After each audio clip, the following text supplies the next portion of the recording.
Assalamualaikum warahmatullahi wabarakatuh. Kan, dimana masih dalam tema sinergi filsafat, ilmu pengetahuan dan agama. Ya, sebagaimana sudah saya jelaskan kemarin bahwa bagaimana kita ketahui filsafat dengan perenungan yang mendalam, berpikir yang radikal sampai ke akar-akarnya, kemudian akal pikiran dengan metode ilmiah yang ditawarkan dengan observasi, research yang mendalam, lalu agama sebagai kekuatan di mana keyakinan adalah penyangga utamanya dan dia berupa sikap di mana kita merasa menyerahkan diri kita sepenuhnya kepada Yang Maha Kuasa. Dan ketiganya tersebut pada dasarnya dapat bersinergi dalam kehidupan kita bila kita mampu menyeimbangkan itu semua.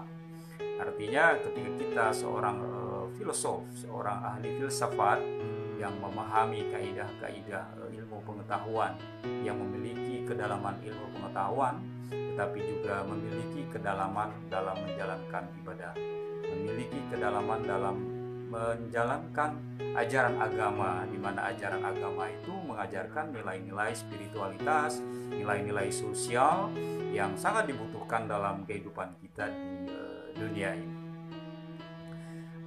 Baik, bahwa kalau kita coba menelusuri bahwa ketika kita memahami filsafat itu sebagai sebuah metode dengan perenungan yang mendalam, menggunakan metode rasionalisme, empirisme, positivisme, apa saja yang kita gunakan, dia akan berjalan berkelindan ketika ilmu pengetahuan menjadi keluasan dari filsafat itu. Ketika filsafat sebagai induk dari ilmu pengetahuan itu, lalu sesuai dengan perkembangan zaman muncullah berbagai macam cabang-cabang ilmu, di mana cabang-cabang ilmu itu memfokuskan diri pada kajian-kajian yang berorientasi sesuai dengan bidang ilmu itu tersebut.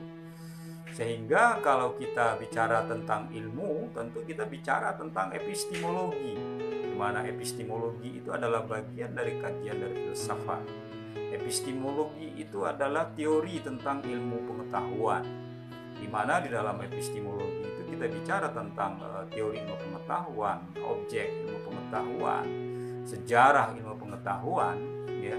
Dan epistemologi juga sering kita kenal dengan sebutan sebagai filsafat ilmu, ya, karena ilmu itu bisa difilsafati. Bagaimana kita memahami itu semua agar kita memahami bahwa hakikat dari ilmu pengetahuan itu tentu saja bukan hanya sekedar tahu, tetapi ilmu pengetahuan itu hakikatnya untuk mengangkat harkat dan martabat kita sebagai manusia. Maka kalau di dalam Islam dikenal dengan kekuatan penyeimbang itu. Kalau di Barat misalnya kita mengenal epistemologi saja, tetapi dalam Islam kita mengenal dengan istilah epistemologi Islam. Kalau kita berbicara tentang epistemologi Islam, maka tentu juga Islam kita pahami sebagai sebuah agama yang mendasarkan dirinya kepada kaidah-kaidah filsafat, di mana spirit dari agama itu adalah mengajarkan manusia untuk mencari hikmah, untuk menjadi bijaksana, untuk menjadi orang yang berfikir, untuk menjadi orang yang ulul albab, orang yang berpengetahuan. Maka kalau dalam Al-Quran Allah selalu menyebut dengan afala ta'qilun misalnya, afala ya'qilun misalnya, itu adalah bagaimana Allah sesungguhnya menunjukkan bahwa orang yang berilmu itu memang harus menggunakan ilmunya, akal pikiran yang Allah berikan.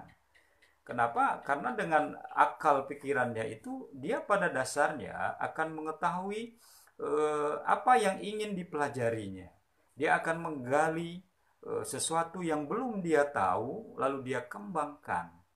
Nah, karena itulah di dalam Al-Quran itu banyak sekali ayat-ayat yang menantang kita untuk melakukan olah pikir yang sangat mendalam.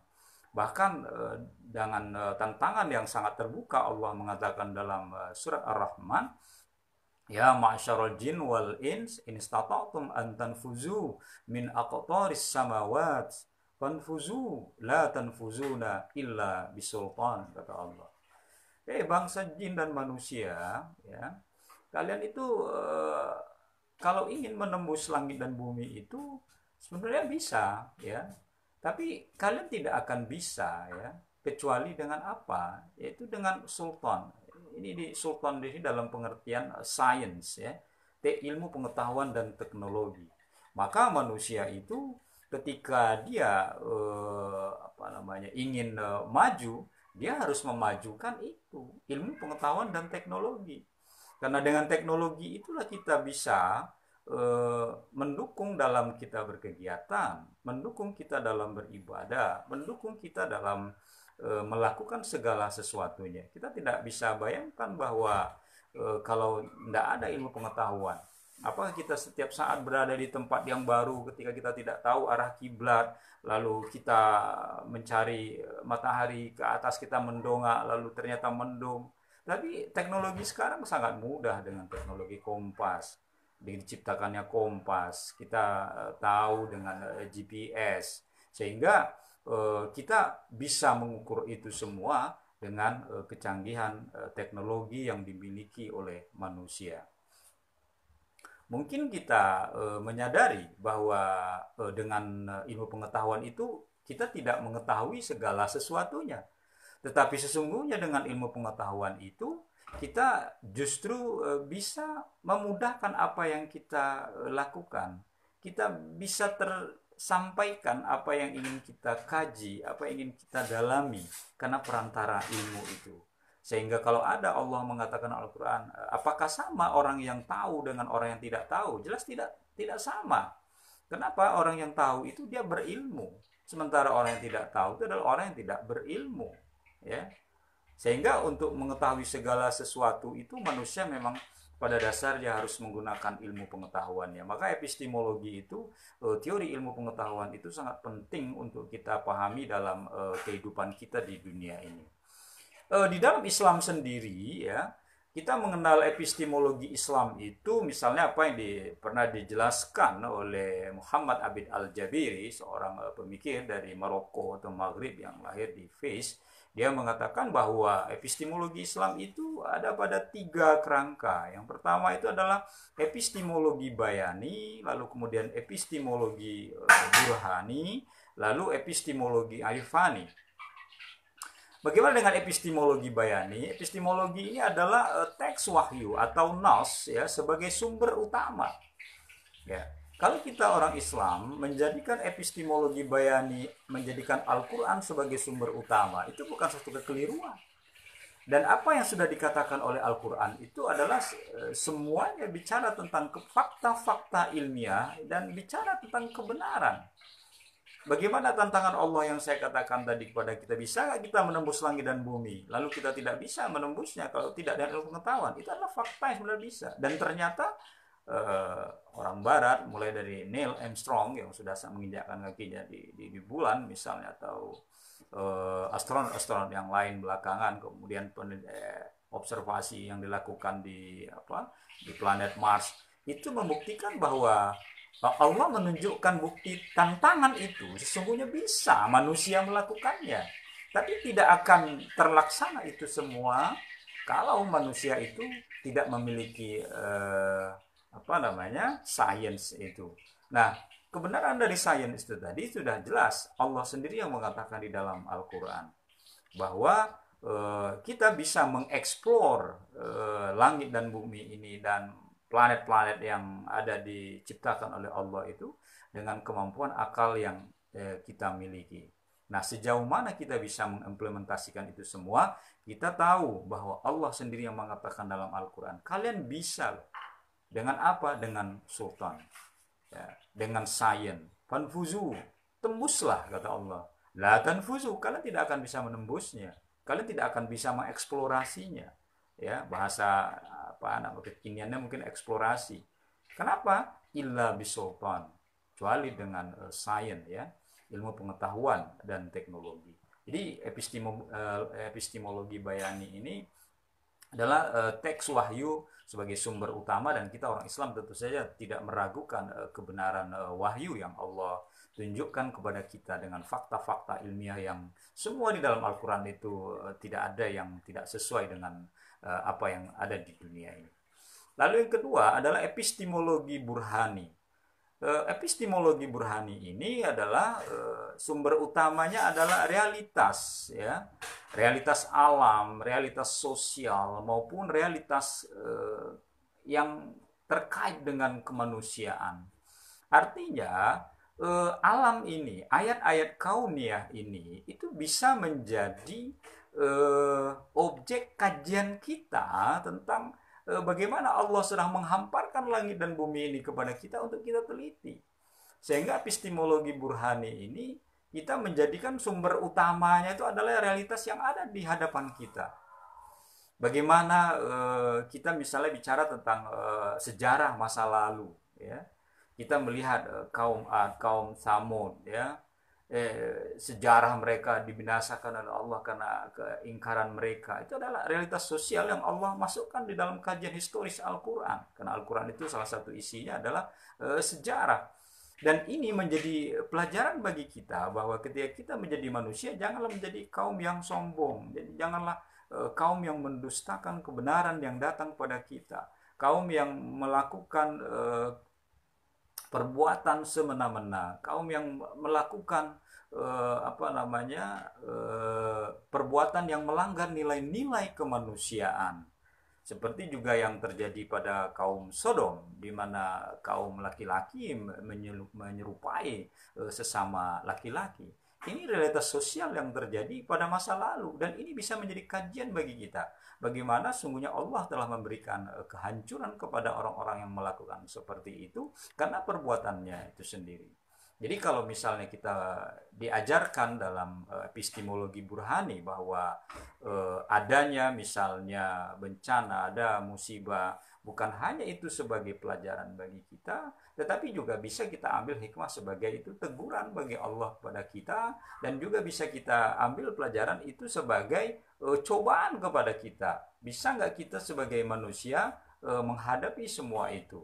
Nah, seperti halnya juga wabah corona ini, ya, di mana kita diuji oleh Allah dengan ini.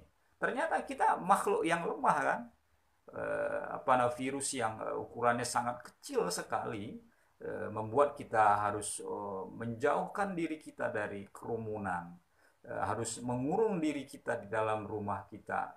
Akhirnya kita merasa betapa lemahnya kita, gitu kan, betapa kecilnya kita. Allah hanya menurunkan satu tentara yang namanya corona ya, COVID-19 itu, ternyata kita tidak berdaya. Orang mengalami yang namanya paranoid ya, orang pada ketakutan. Jadi ketika menghadapi ini semua, kita baru merasa, ya Allah, ternyata kita sangat kecil sekali.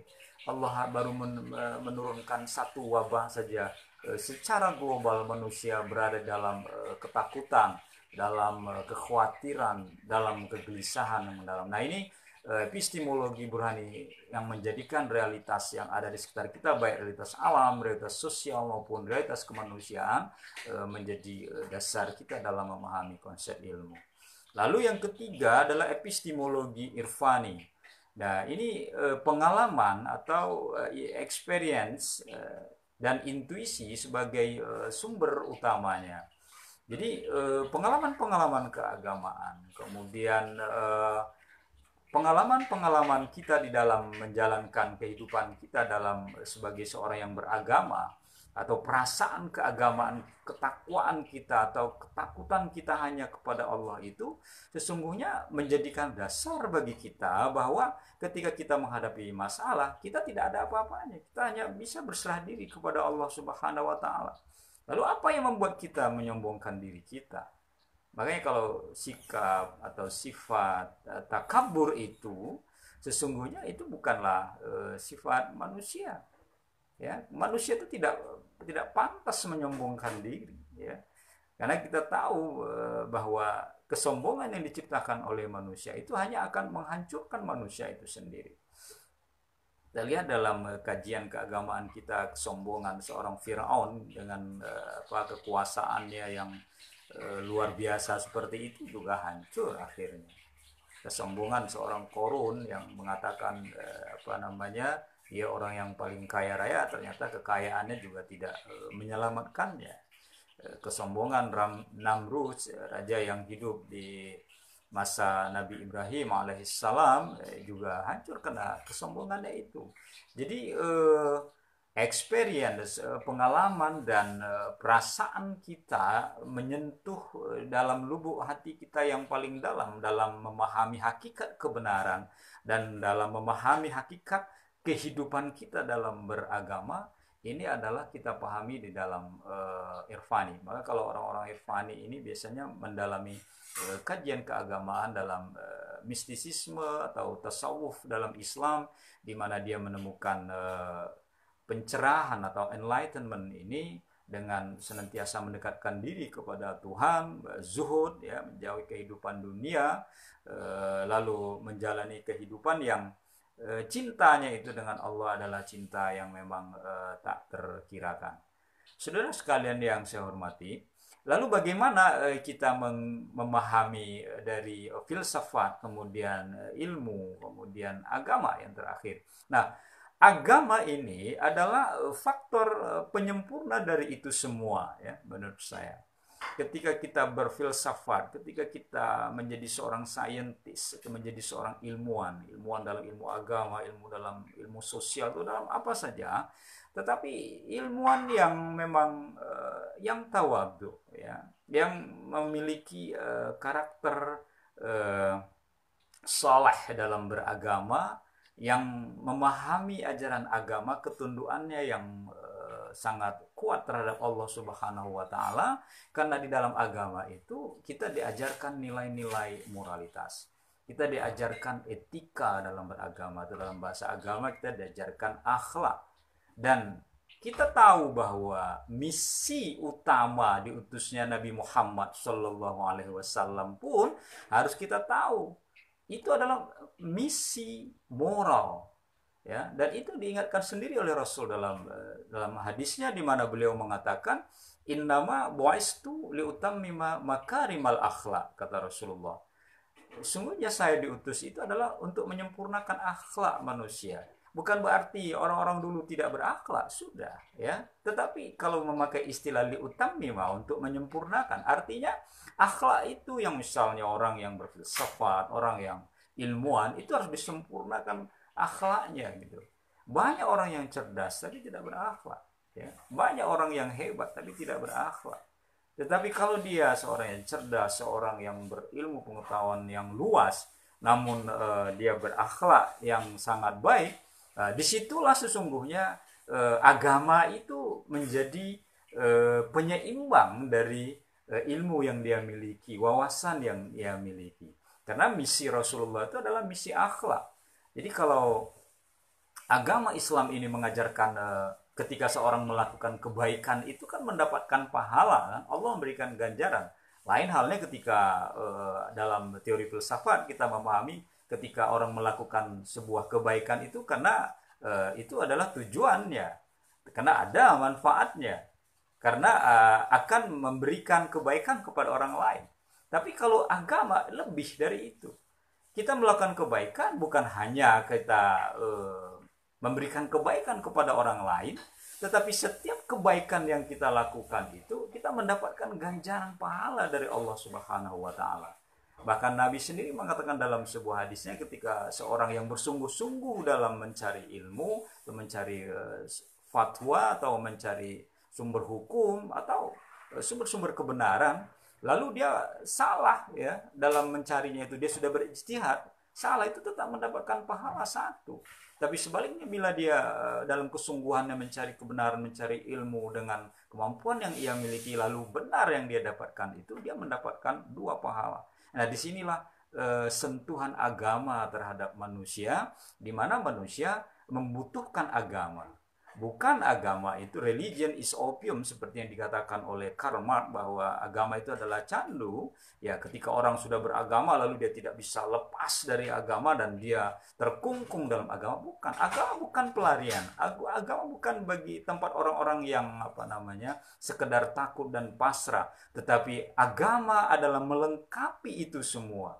Seorang filosof, seorang saintis akan sempurna, ahli filsafatnya akan sempurna keilmuannya ketika dia adalah seorang yang beragama, seorang yang tawadhu, seorang yang rendah hati, seorang yang berperilaku baik atau soleh. Nah, inilah yang diharapkan dari kombinasi itu semua. Jadi kalau kita ingin berbicara sinergi filsafat, ilmu pengetahuan, dan agama, sesungguhnya tiga ini adalah tiga komponen yang semestinya kita miliki, ya.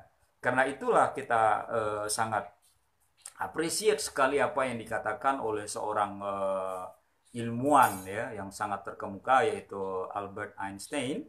Dia mengatakan science without religion is lame, religion without science is blind. Bahwa agama tanpa ilmu tanpa agama itu akan lumpuh, ya. Dan agama tanpa ilmu itu akan buta. Jadi apa yang dikatakan Einstein, seorang yang berdarah Yahudi, walaupun diketahui bahwa dia sebenarnya seorang agnostik, ya, tetapi saya kira ini pelajaran yang berharga buat kita, bahwa ilmu itu tanpa agama dia akan lumpuh. Jadi ada penyeimbang di situ, ya. Dan begitu juga agama itu tanpa ilmu dia akan buta. Orang bicara, saya yang paling benar, saya yang paling yang paling tepat argumen saya. Tapi begitu orang menanyakan, apa argumen Anda, apa alasan Anda, apa dalil Anda, lalu kita tidak punya, gitu. Walaupun kita berbusa-busa mengatakan inilah pandangan Al-Quran, inilah pandangan hadis, tapi ketika dalil rasionalnya yang kita minta dia tidak mampu menjelaskannya, maka disitulah sesungguhnya kekurangannya. Jadi closing statement saya kepada kita semua, bahwa sinergi filsafat, ilmu pengetahuan, dan agama adalah sinergi yang harmonis. Dan apa yang dikatakan oleh Albert Einstein bahwa science without religion is lame dan religion without science is blind, saya kira ini adalah sesuatu yang sangat tepat buat kita quote tersebut, agar kita senantiasa menjadi orang yang tetap tawadhu, orang yang tetap menggali ilmu pengetahuan, tetap belajar. Buktinya dalam kondisi seperti ini kita pun tetap belajar secara online. Saudara-saudara sekalian, mahasiswa saya yang saya banggakan, dan Facebooker yang juga menyimak tadarus filsafat ini, saya ucapkan terima kasih atas kehadiran Anda di dunia maya ini. Semoga Allah senantiasa melindungi dan memberkati kita semua. Kurang lebih mohon maaf, kebenaran milik Allah dan kesalahan adalah milik saya sendiri dan manusia. Wabillahi taufiq wal hidayah. Assalamualaikum warahmatullahi wabarakatuh.